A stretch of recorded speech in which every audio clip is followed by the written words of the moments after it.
Imagine waking up in the middle of the night. The room is freezing. Without even opening your eyes, you reach for the thermostat. Pull another blanket over yourself and fall back asleep. Simple.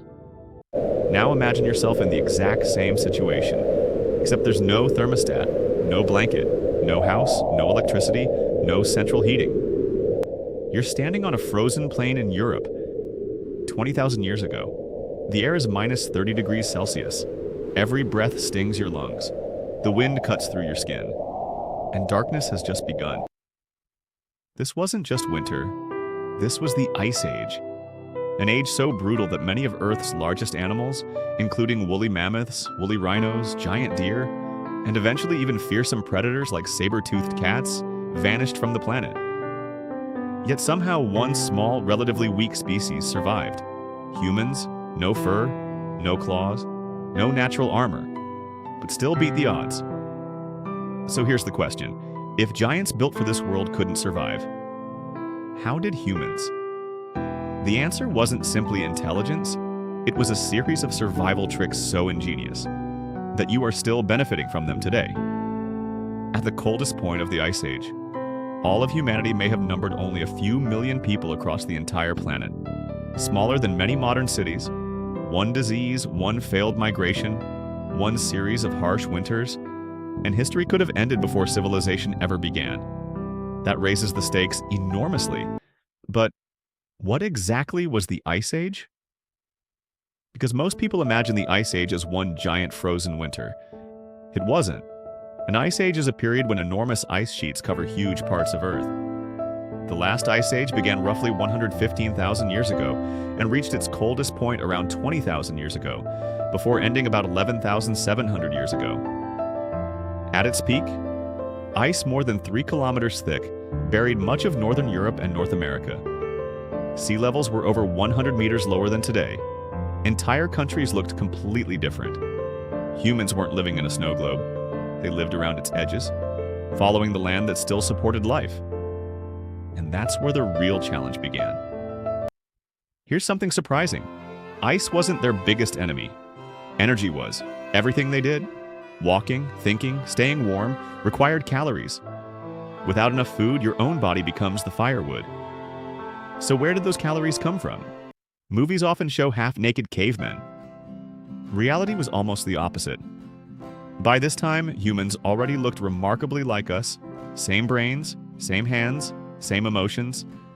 The difference wasn't their bodies, it was what they wore.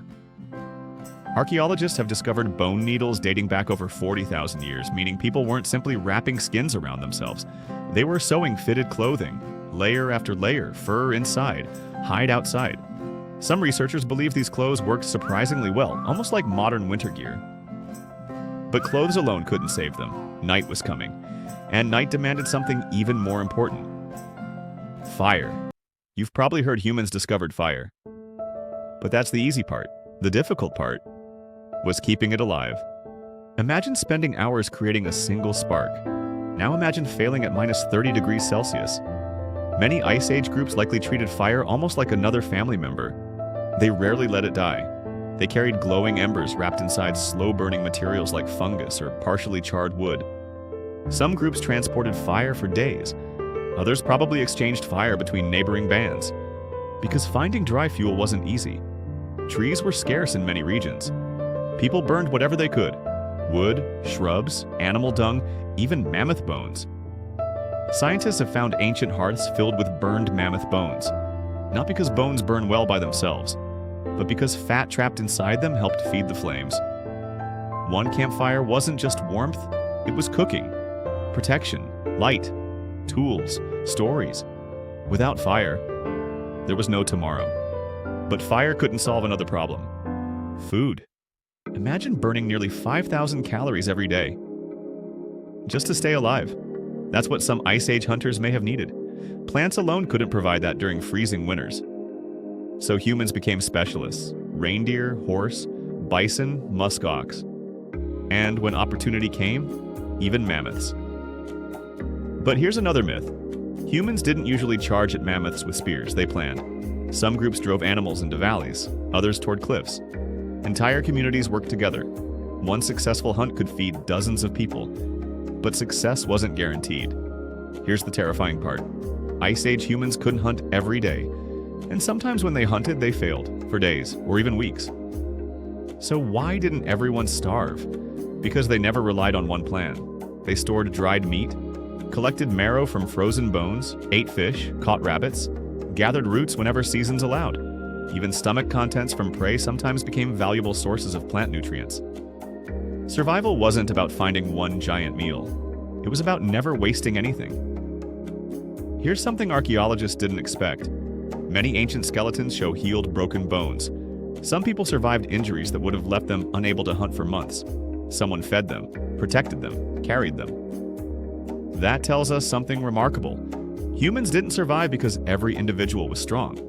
They survived because groups refused to abandon each other. Babies especially depended on this. A child couldn't survive an ice age alone. Neither could an injured hunter. Community became humanity's greatest survival tool. Which raises another question. Where did these communities actually live? Yes, some lived in caves, but caves weren't the norm. Many people built shelters from wooden poles covered with animal hides. Others constructed huts using mammoth bones as frames. Entire villages have been discovered made almost entirely from mammoth skeletons. It sounds unbelievable. Until you remember, mammoths provided food, fuel, tools, clothing, shelter. Almost nothing was wasted. But here's something even more surprising. In the freezing, windswept plains of Ice Age Eurasia, some communities didn't just build on the ground. They built into it. By digging shallow pits below the surface, they used the earth itself as insulation, where temperatures remained far more stable than the bitter air above.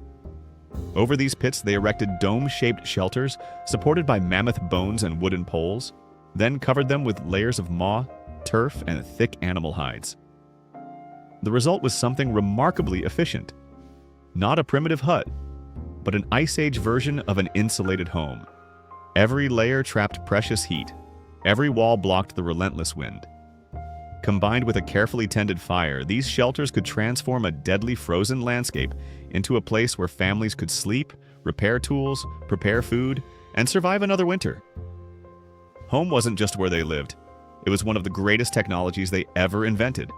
But even inside these shelters, danger never disappeared. You might think predators, cave lions, wolves, hyenas. They were terrifying. But evidence suggests the cold killed more reliably. Predators could be avoided, cold couldn't. One soaked pair of clothes, one extinguished fire, one injury could begin a chain reaction ending in death. That constant uncertainty shaped something inside our brains. Even today, many people dislike complete darkness.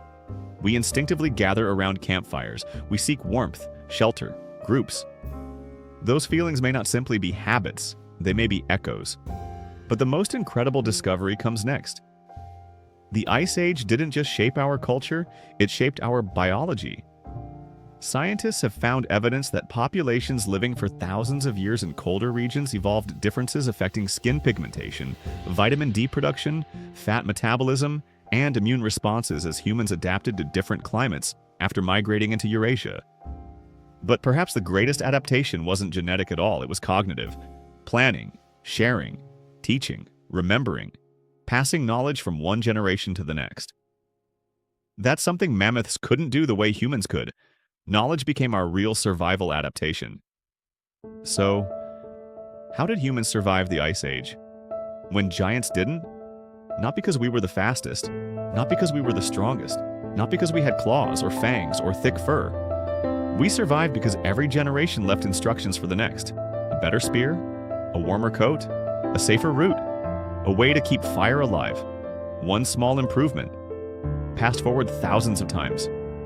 That's why today, you're sitting in a heated room, instead of trying to keep a campfire alive through a frozen night. The Ice Age didn't just test humanity, it built the species we became. And perhaps the most incredible part is that every person alive today is descended from someone who succeeded where millions of others, and even entire species, didn't. Your existence is proof that somewhere in the frozen darkness of the Ice Age, someone made it through one more night.